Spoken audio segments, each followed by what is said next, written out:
Eccoci qui. Ciao a tutti. Abbiamo voluto fare anche questa diretta insieme a tutti voi per parlare un po' di quanto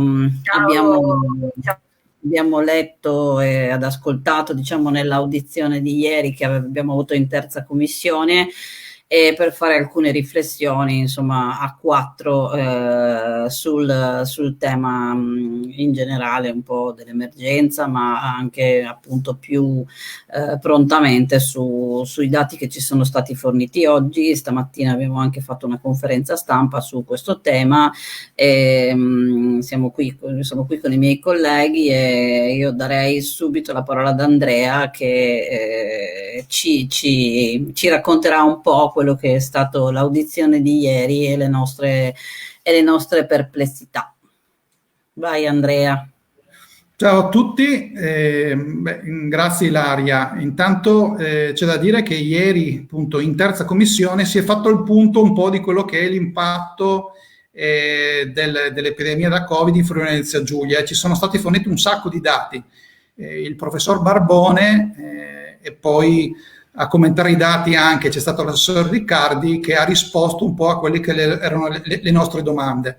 In realtà, nonostante stiamo vivendo quella che è la terza ondata, ci si è fermati soprattutto su due temi. Uno, sul numero di tamponi, dove in qualche maniera l'assessore si vanta sempre di essere tra i primi, tra quelli che, tra le regioni che fanno più tamponi, e questo qui in qualche maniera ha un'incidenza, incide su quello che è il dato di nuovi contagi da virus, perché in qualche maniera facendo più tamponi trovi più persone positive, hai una percezione più reale di quello che è il diffondersi dell'epidemia in regione. E dopo questo primo dato sui tamponi ci si è fermati su quello che sono i dati riguardanti la mortalità e la letalità in regione, però con un grosso, secondo me, errore, nel senso che si è preso il report dell'Istat che è uscito il 5 marzo e si è fornito solamente il dato globale per tutto l'anno 2020, tant'è che alcuni telegiornali dicevano il Friuli Venezia Giulia è la regione del nord che ha il più basso indice di mortalità, no? Addirittura in assoluto. In realtà l'errore qual è? Noi tra l'altro abbiamo chiesto a Riccardo, essendo che nel 2020 abbiamo avuto due ondate, una prima ondata in cui tra l'altro siamo stati meno colpiti del nord Italia e l'inizio di una seconda ondata in cui invece siamo molto colpiti, abbiamo chiesto perché non ci sono stati forniti questi dati separatamente, anche capendo quello che è l'evoluzione della seconda e magari anche della terza ondata. L'assessore a questa mia domanda ha detto che è ingeneroso dividere la mortalità a seconda delle ondate e che non facciamo un buon servizio alla verità. Queste sono le testuali parole dell'assessore Riccardi.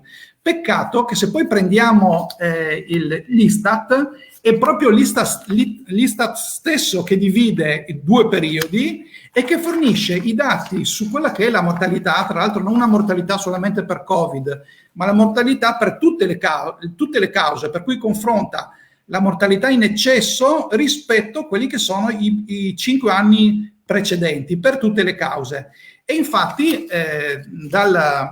vediamo che la regione Friuli Venezia Giulia nella prima ondata ha avuto un più 9% di mortalità per tutte le cause, mentre per la parte finale dell'anno ha avuto un più 45,6%, quindi con un aumento che è stato il maggior aumento in proporzione nelle varie regioni, e proprio divide le varie fasi conteggiando questo aumento di mortalità, questa mortalità in eccesso per il mese di marzo, maggio, giugno, settembre, che in qualche maniera è un periodo di transizione in cui si è ridotto in maniera importante la mortalità, ma anche la pressione sulle strutture sanitarie, e poi il periodo ottobre-dicembre, vi dicevo, in cui incominciamo a avere ma questo lo vediamo anche con i dati giornalieri, in qualche maniera, dei dati molto molto preoccupanti, sia per la seconda che anche per la terza ondata che stiamo vivendo adesso.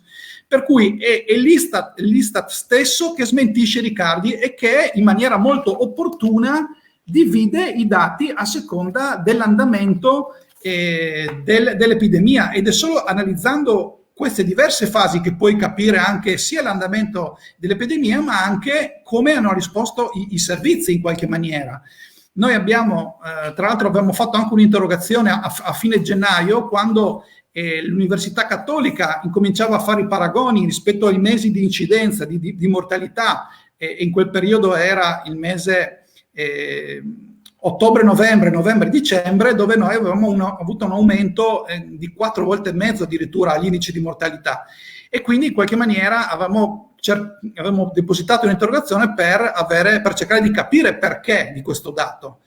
Nessuna risposta. Abbiamo tra l'altro provato a mandare anche prima di una commissione in febbraio, su richiesta del presidente Moras, che chiedeva di mandare le domande a Riccardi.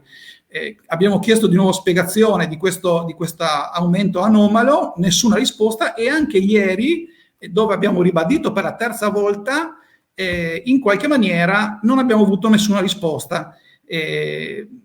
Siamo stati attaccati in qualche maniera, no? Che siamo strumentali, ma in realtà secondo me è strumentale presentare dati parziali e non presentare tutto quello che è il report dell'Istat e riportare i dati soprattutto non come fanno comodo, ma come in qualche maniera sono stati analizzati correttamente dall'Istituto Nazionale di Statistica.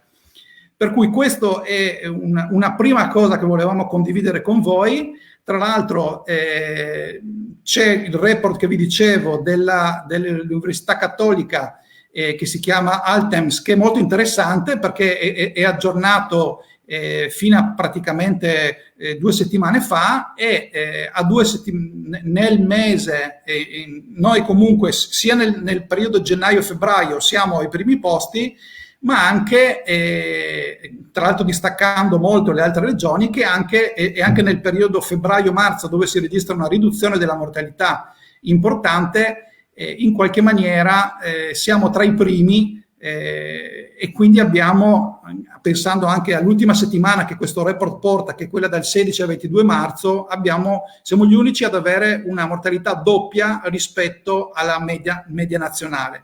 E stiamo parlando di numeri importanti, perché in qualche maniera l'eccesso, i morti cosiddetti con diagnosi Covid, stiamo parlando nel primo periodo considerato dall'Istat, erano 353, quindi da marzo a maggio, mentre nel periodo da ottobre a dicembre parliamo di 1420, che sono una parte di quelli dei decessi che sono avvenuti, che sono quelli con diagnosi Covid. In realtà poi ce ne sono altri più di 1000, in realtà, che l'Istat dice che potrebbero essere decessi Covid ma sottostimati, oppure altri tipi di decessi collegati a una saturazione, di un sovraccarico del sistema sanitario, e quindi decessi per mancato o ritardato trattamento, presa in carico di pazienti anche per altre malattie. Per cui dati molto preoccupanti, dove l'assessore non risponde,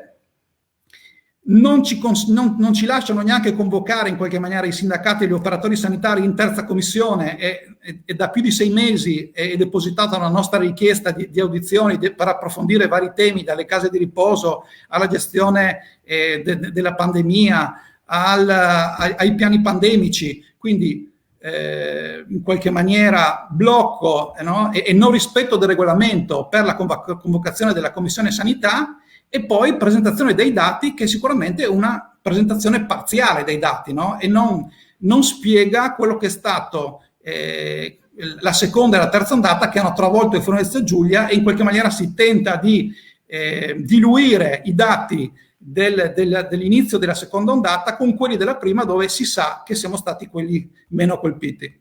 Per cui questo è quello che volevamo dirvi in rapida sintesi. Io lascio la parola adesso anche a Mauro e a Cristian, che sicuramente avranno da implementare un po' questa mia prima presentazione. Grazie Andrea. A chi Mauro? Mauro, sì, vai. Allora, io innanzitutto ci tengo a ringraziare Andrea Ussai per il suo grande impegno e il suo grande lavoro anche in termini di raccolta e analisi dei dati.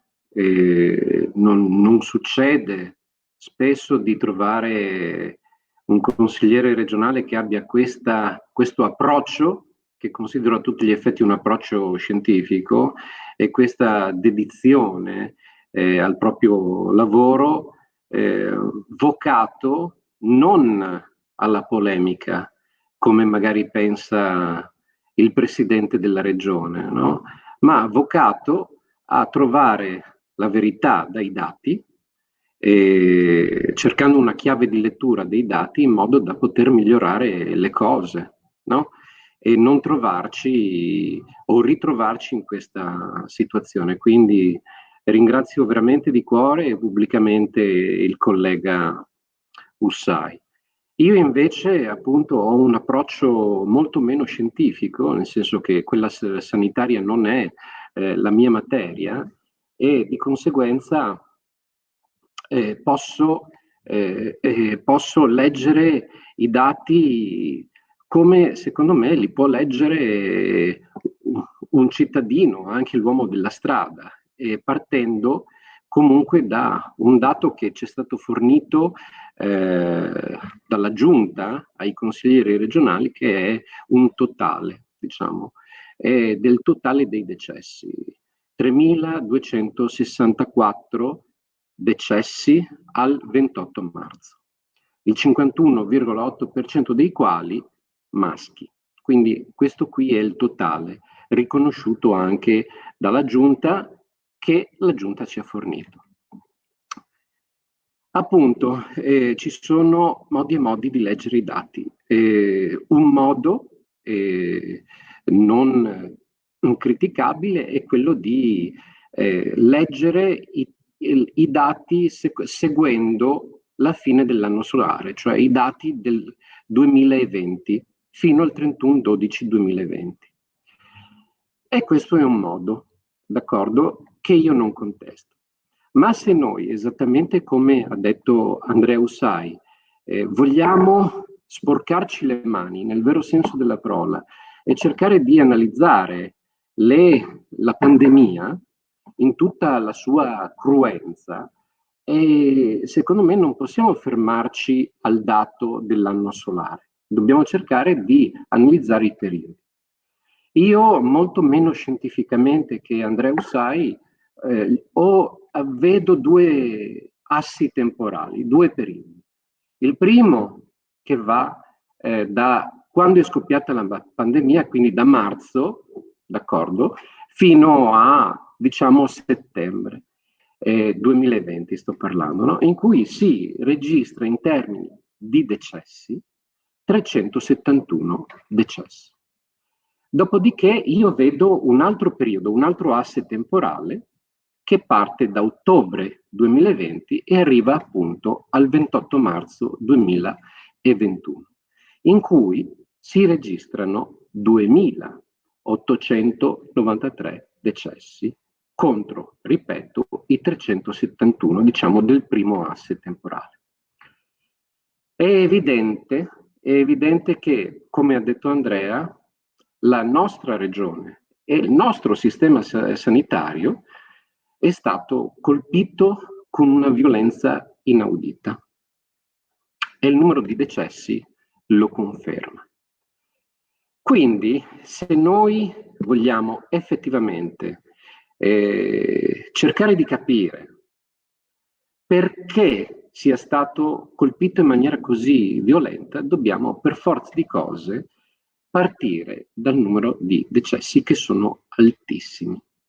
Tra l'altro aggiungo anche un dato, che sempre in audizione, terza commissione sanità del 24 gennaio, in cui il Consiglio regionale ha audito i manager delle nostre aziende sanitarie, già il 24 gennaio era partito da quell'audizione un forte campanello d'allarme, che diceva che la seconda ondata aveva già colpito la nostra regione in maniera violenta e la terza ondata che stava partendo avrebbe avuto la stessa medesima violenza. Quindi le domande sorgono spontanee, le domande un po' senza risposta, ma sorgono spontanee, cioè il nostro sistema sanitario è stato violentemente colpito dalla seconda e dalla terza ondata. Perché? Cosa non ha funzionato? Cosa si poteva fare di più? Queste sono le domande su cui, secondo me, il Consiglio regionale, la politica tutta, se vogliamo, compresi i sindaci, dovrebbe interrogarsi. Posso raccontare un recentissimo episodio successo in Consiglio Comunale a Pordenone, dove le opposizioni, quindi il centrosinistra più il Movimento 5 Stelle, ha chiesto con un ordine del giorno al sindaco della città di organizzare, che si faccia portavoce dell'organizzazione di un tavolo insieme a tutti i comuni interessati su cui risiede una struttura ospedaliera, no, per capire le cause e capire cosa si può migliorare sul territorio. Quest'ordine del giorno è stato bocciato, quindi c'è effettivamente un muro contro muro. Noi non vogliamo usare la pandemia politicamente, è necessario analizzare correttamente i dati affinché tutto questo non avvenga di nuovo. Grazie. Grazie Mauro. Sì, tra l'altro non l'abbiamo mai fatto, nel senso che non abbiamo mai fatto, come si dice, non abbiamo mai speculato in tutti questi anni e anzi abbiamo sempre mantenuto un atteggiamento molto corretto e molto collaborativo e continueremo a farlo come abbiamo fatto da febbraio dello scorso anno fino ad oggi, perché non credo che si possa dire che abbiamo mai ci siamo mai comportati in maniera scorretta anche nel cercare di dare degli spunti per superare i problemi che poi alla fine ci segnalano costantemente, no? Perché ogni giorno ognuno di noi viene a conoscenza di qualche problema o nel pubblico o nel privato o di qualche cittadino che ci scrive, ci chiama per segnalarci dei problemi che hanno incontrato nel loro corso, no? Purtroppo credo che ognuno di noi qui quattro, ma anche chi ci sta seguendo, conosce qualcuno che ha avuto questo Covid e sa benissimo le difficoltà che ha incontrato lungo il percorso. Io ritorno un po' su quello che ho detto anche questa mattina, no? E ho detto ieri anche in commissione. Abbiamo fatto delle domande come sempre per cercare di avere dei dati per riuscire a comprendere che cosa sia successo per arrivare a questa situazione. Abbiamo analizzato, abbiamo visto le slide che ci sono state fornite dal professor Barbone e dall'assessore alla sanità e ci mostrano proprio questa grandissima pressione costante sia sulle terapie intensive sia sull'ospedalizzazione, insomma, delle persone che poi non necessitano della terapia intensiva ma hanno bisogno di altri supporti e abbiamo purtroppo constatato dai dati che ci hanno fornito che abbiamo superato la soglia, diciamo, di tranquillità del 30% rispetto alle terapie intensive e siamo al 48%. E abbiamo superato anche, cioè abbiamo un tasso di occupazione dei posti letto relativi appunto a quelli che non sono in terapia intensiva ma hanno sempre bisogno del 52%. Quindi la situazione nei nostri ospedali non è delle migliori, e Udine è quella che sta un po' peggio, ma non è che altrove se la passano meglio o i dati non siano preoccupanti. È ovvio che il dato è regionale, riferito ai posti letto totali, ma il fatto di avere, e anche lì noi abbiamo sempre chiesto chiarezza anche per quanto riguarda le terapie intensive, no? Perché dall'inizio di questa pandemia abbiamo sempre chiesto quanti sono i posti di terapia intensiva, e ieri abbiamo posto la stessa domanda, no? Cioè questo 30% su che dato è basato? Cioè è basato sui posti che abbiamo attivi di terapia intensiva, compreso il personale, o sui posti che abbiamo comunicato a Roma, cioè i famosi 175 posti attivabili di terapia intensiva nella nostra regione? E ci hanno risposto in parte, nel senso che ci hanno detto che si basa su questo 175, quindi su un numero possibile di posti di terapia intensiva, che però non abbiamo attivi in questo momento, e alla domanda appunto di quanti ne abbiamo attivi non ci hanno risposto, non abbiamo il dato di quanti siano i posti disponibili in terapia intensiva, e men che meno di qual è il personale dedicato a questi posti, anche perché, come abbiamo spesso detto, non è che basta chiudere un reparto e mandare gli operatori a fare quella cosa lì, no? Cioè per stare a lavorare in terapia intensiva servono ovviamente professionalità che mancano un po' dappertutto, perché non è che abbiamo il problema, ce l'abbiamo solo noi, ce l'hanno in tanti, però il fatto che sia basato sul potenziale dei posti vuol dire che la situazione e la pressione sui posti attuali di terapia intensiva è molto alta. E soprattutto un'altra cosa alla quale non abbiamo proprio ricevuto risposta, e mi dispiace, perché poi uno chiede anche appunto sulla base delle richieste che gli vengono fatte, cioè una persona chiede, noi vorremmo anche saper rispondere alle persone che ci fanno delle domande, delle richieste con delle cose certe, cioè con delle risposte che siano reali.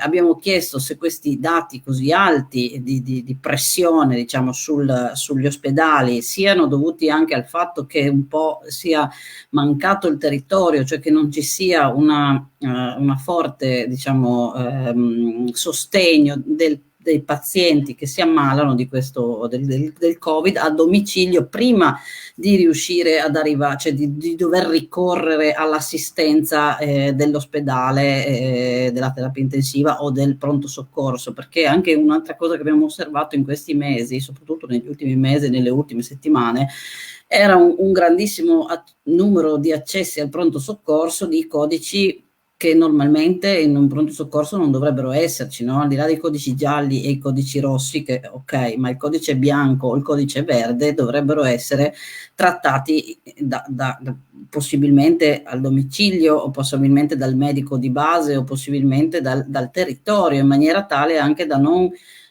finire poi al pronto soccorso, e poi appunto se uno non viene trattato adeguatamente al domicilio, è ovvio che poi la situazione si aggrava in qualche maniera, e quindi deve recarsi poi, e ha bisogno di cure più puntuali e più sostanziose. Quindi, e su questo proprio non abbiamo avuto risposte, e appunto ci dispiace, perché poi veniamo sempre tacciati per quelli che vogliono fare polemiche, vogliono strumentalizzare, vogliamo fare campagna elettorale, ha detto qualcuno, ma di che cosa stiamo parlando? Cioè, noi non vogliamo fare campagna elettorale su nulla, qui si tratta di parlare di dati, di conoscere la realtà del nostro territorio, perché ne abbiamo diritto a conoscere i dati, e per poter anche aiutare, fra virgolette, no? Non è che io voglio i dati per parlare male di te, io vorrei poter anche aiutare la nostra regione a stare meglio e a modificare,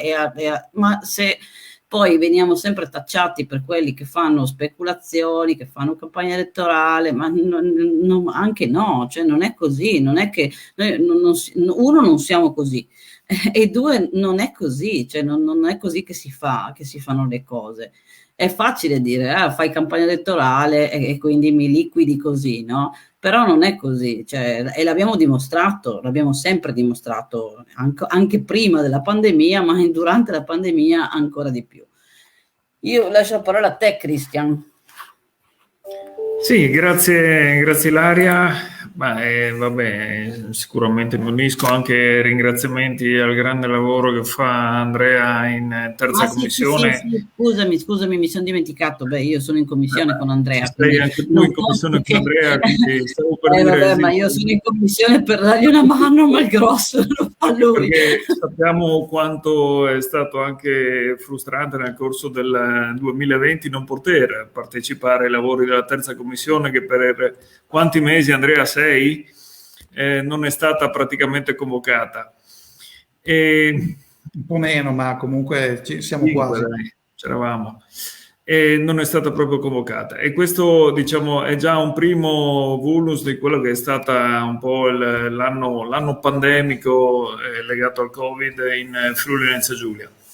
I miei colleghi ovviamente hanno già detto tante cose, voi avete detto e dato molti numeri. Io sinceramente ieri sera ho letto alcune dichiarazioni del presidente Fedriga, che non so se si riferiva direttamente alle vostre osservazioni fatte in commissione o di altri consiglieri regionali, però quando ha detto che le opposizioni non leggono bene i dati, lì dopo sì, sinceramente non ci ho visto più, anche perché non è la prima volta che me lo dicono e di solito non finisce benissimo quando mi dicono una cosa del genere.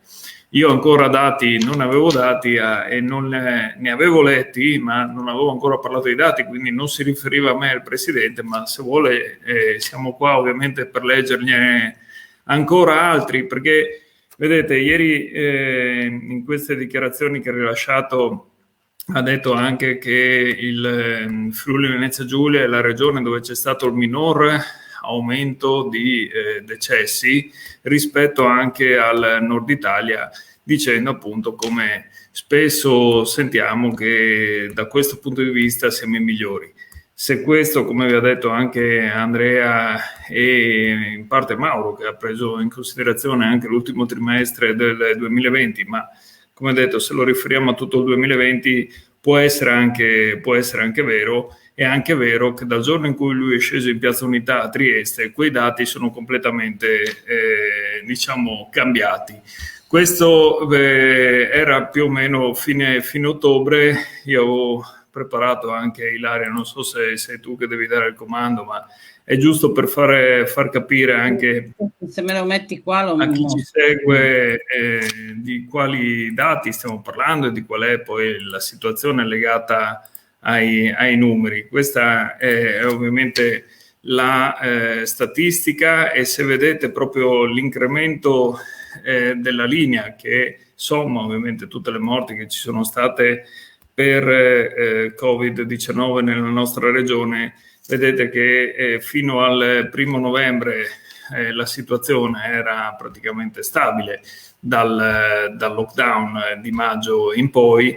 Dal 1° novembre in poi c'è stato questo aumento esponenziale di casi legati al Covid anche in Friuli Venezia Giulia, e qui stiamo parlando non di casi, non di contagi, non di tamponi, ma di morti. Questo perché in questi giorni c'è anche la polemica che vede, secondo il presidente e vicepresidente, penalizzata la regione o alcune parti della nostra regione, perché saremo la regione che fa più tamponi e quindi ovviamente risultiamo come regione che ha più casi rispetto alle altre. Ma qui non stiamo parlando di casi, non stiamo parlando di tamponi.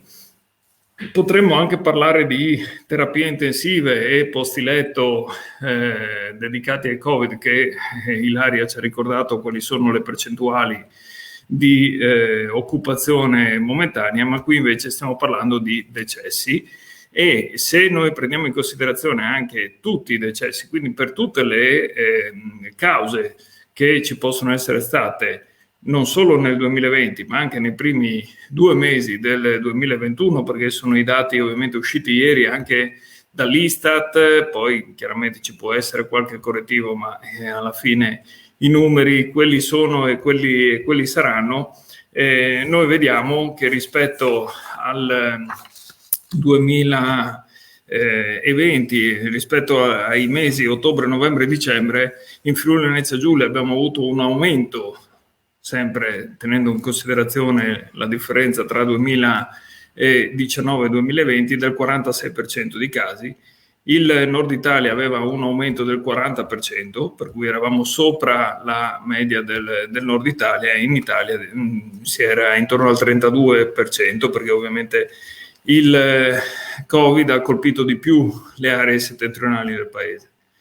Per quanto riguarda invece i mesi di gennaio e di febbraio, noi a gennaio addirittura avevamo un più 39% del 2021 rispetto al 2020, mentre il nord e quindi le regioni del nord Italia avevano un più 21,5%.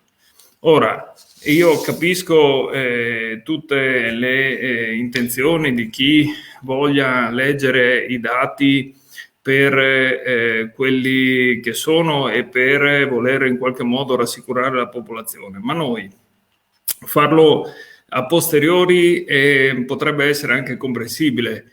Uno legge i dati e dice sì, da quel periodo abbiamo avuto questo aumento, nell'altro periodo c'era una decrescita, diciamo, dei casi e della mortalità, e quindi si può fare un'analisi a tutto tondo. Il problema è quando si è nel mezzo di queste ondate e si cerca di ovviamente far passare dei messaggi che agli occhi dei cittadini possono essere ovviamente fuorvianti, e quindi permettere anche ai cittadini determinati comportamenti. Magari basta poco, un calo di attenzione, un avvicinamento a qualche conoscente, anche durante una chiacchierata in mezzo alla strada, si abbassa un attimo di più la mascherina, non ci si lava le mani come prima, eccetera.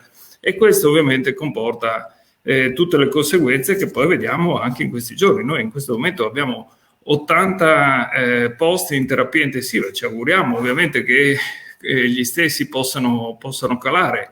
Adesso in diretta con voi al pronto soccorso di Catinara ci sono 5 codici rosso, che è il dato più alto di tutta la regione, perché un po' la pressione si sta spostando da Udine, dove nelle ultime settimane avevamo situazioni simili praticamente a tutte le ore del giorno, verso Trieste, anche perché lì c'era anche negli ultimi giorni un aumento esponenziale dei casi, e poi, come avete ormai capito tutti quanti, in terapia intensiva ci si arriva qualche giorno dopo, e quindi tutto va traslato di conseguenza. Però queste diciamo che noi facciamo non sono speculazioni. Chi dice così e chi dice che stiamo festeggiando perché in Friuli Venezia Giulia ci sarebbero stati più morti rispetto ad altre parti d'Italia, volendo con questo dire che magari il nostro sistema sanitario è peggiore di altri o chissà cosa, evidentemente non si rende conto che sta facendo la stessa cosa quando dice che qui siamo migliori di altri. E evidentemente vuol dire che festeggia se in altre regioni ci sono più morti piuttosto che in Friuli Venezia Giulia, ma non è così. Noi non abbiamo mai pensato questo, e ovviamente non vedo perché qualcuno dovrebbe pensare questo di noi. Non è questo l'intento è quello di dire abbiamo sicuramente avuto momenti difficili, secondo noi e secondo molti ovviamente, perché poi le cose che vengono dette da più parti, ci si poteva sicuramente preparare meglio sia alla seconda che alla terza ondata, e queste ovviamente sono cose che si possono dire, si possono valutare e si possono chiaramente dire senza alcun problema, facendo solo una cosa: leggendo quelli che sono i dati, perché avete visto anche recentemente se l'IRES FVG, questa società che fa di solito delle statistiche sulla nostra regione, fornisce determinati dati, non è che sta facendo della speculazione, dice che rispetto al 2019 abbiamo avuto 2.300 morti in più in regione, facendo capire anche a molta gente che, ripetiamo, per qualcuno il Covid non esiste. ecco, magari ci dovrebbe spiegare a cosa sarebbero dovuti questi decessi, e quindi se vogliamo fare una lettura completa di tutti i dati, senza attribuire responsabilità uno agli altri, senza parlare di un governo piuttosto che dell'altro, perché poi ieri ho letto un'altra dichiarazione che, e siamo sempre là, il presidente Federica che dice: con Draghi abbiamo avuto un cambio di passo sia per i ristori che per i vaccini. Allora, i ristori, leggete ogni 2x3 che ci sono problematiche a livello nazionale, e ovviamente si spera che possano arrivare quanto prima, però siamo ancora a 31 marzo e leggo ancora che ci sono molte partite IVA che non sono che non rientrano nei ristori, e quindi anche lì evidentemente i competenti e i migliori stanno facendo qualcosa che magari si potrebbe migliorare. L'altro aspetto è quello dei vaccini. Cioè, ci sono anche lì statistiche, siti che prendono tutti i vaccini. Sono 5 giorni che per le statistiche nazionali in Regione Friuli-Venezia Giulia non è stata consegnata una dose di vaccino. Un paio d'ore fa l'assessore Riccardi ha detto che abbiamo terminato le dosi del vaccino Pfizer, che è quello con cui vacciniamo le fasce più deboli, e quindi gli over 80, soprattutto in questo momento. Da domani non si è capito se potremo o no continuare a vaccinare, o come e perché, e questo sarebbe il cambio di passo che ci hanno promesso, ma che comunque ci continuano a dire che c'è stato. Beh, se questo è il cambio di passo, evidentemente sì, c'è, però non vorremmo che fosse una retromarcia, insomma. Ilaria, lascio a te, poi sì, come ti dicevo prima, no? Il cambio di passo sui vaccini, adesso per l'amor del cielo, poi non lo potremo neanche mai sapere perché Conte non c'è, però le prime dosi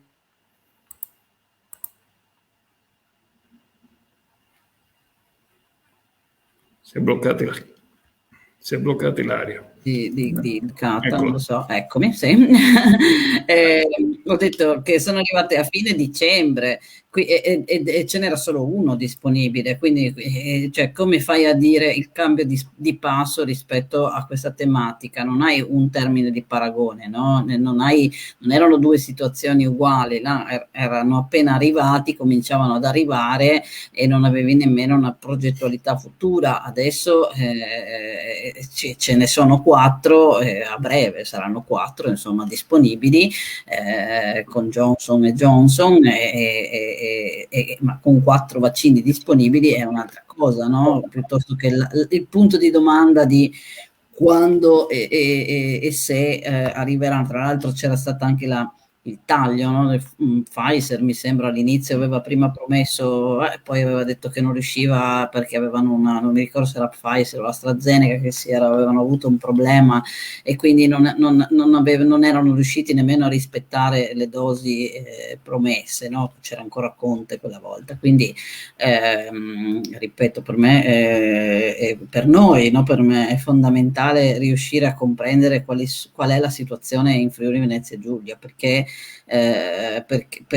proprio perché c'è una necessità anche delle persone di comprendere qual è la situazione in Friuli Venezia Giulia abbiamo sempre fatto sia interventi che interrogazioni che domande su temi precisi e temi importanti. Non abbiamo mai giocato su questa cosa qui ed è sentire ieri il presidente fare quell'uscita mi ha fatto male, ma non mi ha fatto male in primis perché è proprio sbagliata l'uscita che ha fatto, cioè le opposizioni non sono sempre delle palle al piede, no? Per l'amor del cielo, poi c'è anche chi può reputare le opposizioni delle palle al piede, ma le opposizioni, come abbiamo detto più volte, possono essere anche da stimolo per trovare delle soluzioni, da stimolo anche solo per pungolare su degli argomenti che sono importanti e che possono aiutarci a vincere tutti assieme, no? Perché poi cioè qui è veramente si parla di, cioè qua si deve vincere questa cosa, no? Però se veniamo sempre visti, anche perché, come diceva prima anche Andrea, non è che abbiamo avuto altre occasioni per poterlo fare, perché la commissione che si occupa di sanità nella prima ondata, mi ricordo che non è stata praticamente mai convocata in remoto, cioè sono passati mesi senza convocare, quindi la commissione che è deputata a trattare questo tema, al di là di quello che fa la giunta, perché ovviamente l'emergenza di per sé viene gestita dall'esecutivo, ma se non ho la possibilità di farlo all'interno della commissione che è preposta per quella cosa lì, dov'è che posso parlare io di queste cose? Cioè o lo faccio con le interrogazioni o lo faccio con dei comunicati stampa o lo faccio in quelle poche occasioni che mi sono date, concesse all'interno della commissione per chiedere, però se poi chiedo e non l'abbiamo chiesto una volta, l'abbiamo chiesto n volte e non ho risposte, continuo a non avere risposte e oltre a non avere risposte mi tacci anche di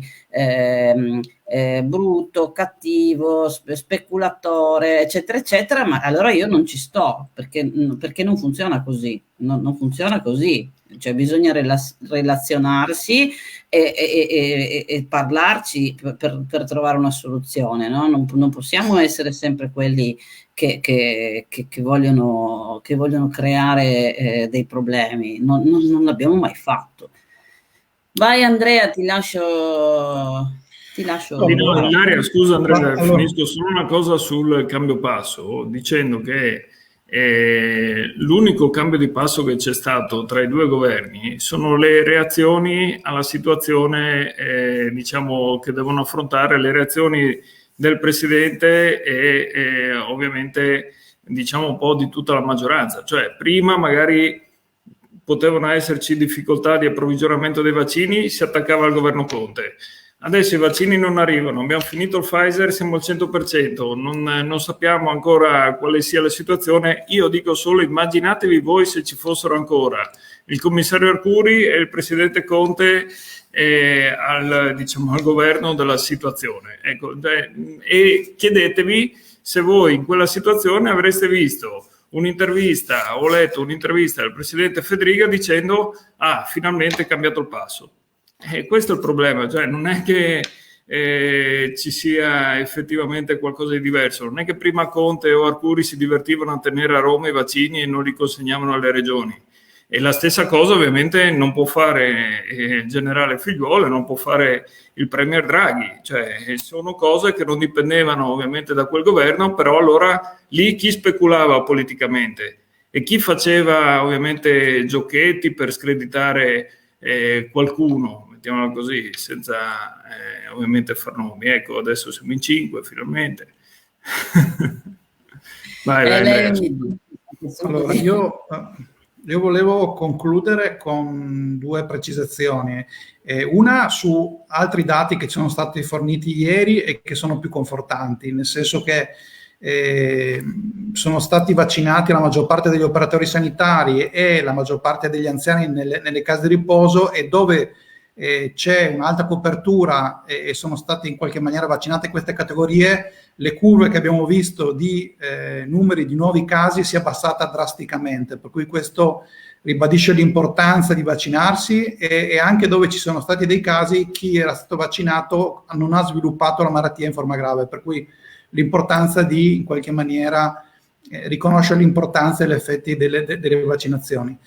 La seconda cosa è di continuare naturalmente anche con quelle che sono le raccomandazioni del distanziamento, l'uso mascherina, il lavaggio delle mani, perché il fatto di avere le vaccinazioni ci fa vedere in qualche maniera la luce in fondo al tunnel e ci dice però che dobbiamo tenere duro, sperando che anche il clima in qualche maniera influisca e riduca il numero dei casi, come è successo l'anno scorso, sperando appunto di poter riaprire al momento più opportuno, che insomma è quello che in realtà tutti noi speriamo, ma vogliamo essere prudenti e anche su questo credo non bisogna strumentalizzare, ma bisogna seguire quello che il consiglio dei tecnici e anche su questo il dottor Barbone è stato molto chiaro ieri sul principio di quello che deve essere il principio della prudenza.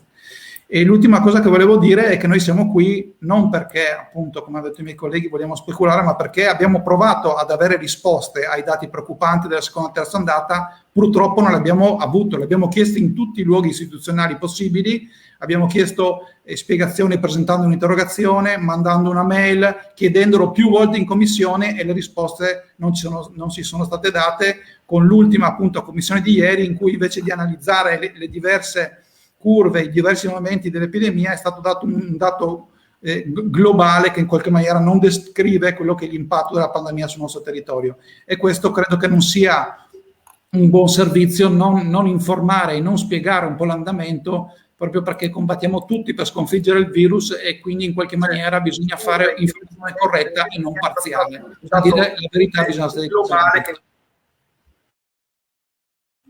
Per cui vi ringrazio per esservi collegati e ci vediamo al prossimo appuntamento, e un saluto da tutti quanti noi. Ciao a tutti, buona giornata. Ciao a tutti.